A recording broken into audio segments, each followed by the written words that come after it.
Welcome to our channel. Today we how to enable Google Cloud Pub/Sub for real-time analytics pipelines step by step clearly. To enable Google Cloud Pub/Sub for real-time analytics pipelines, start by logging into your Google Cloud Console. Navigate to the Pub/Sub section in the left-hand menu. Click on Create Topic to initiate the setup.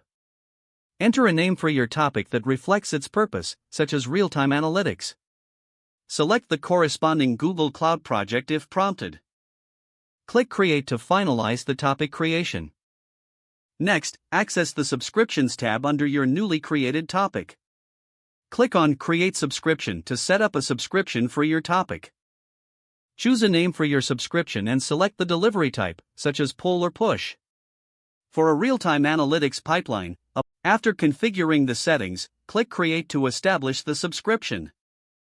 Now, head to the IAM and Admins section in the left-hand menu.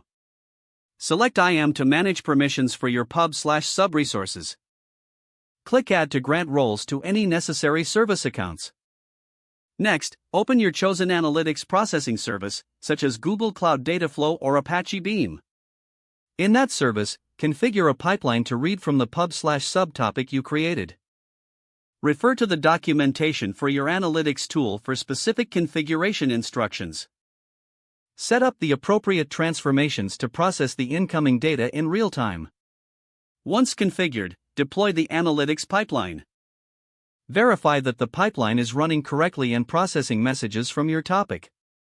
To test the setup, publish a message to your Pub/Sub topic. Monitor the subscription to ensure your analytics pipeline is receiving and processing the message.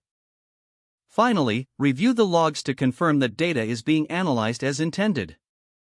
If the page does not load, refresh the browser or try again in a private or incognito window. Make sure you are using the correct email address, then retype it carefully to avoid small typos. If your password is not accepted, use the reset option and create a new strong password you can remember. Check your spam folder for verification or security emails, then complete any requested confirmation steps. Enable two-factor authentication if available to improve account security and reduce unauthorized access risk. After signing in, review your profile details so your contact information and settings are accurate and current. If you see an error message, note it down and try again after restarting your device and internet connection. Don't forget to like this video and subscribe to our channel for more step-by-step tech guides.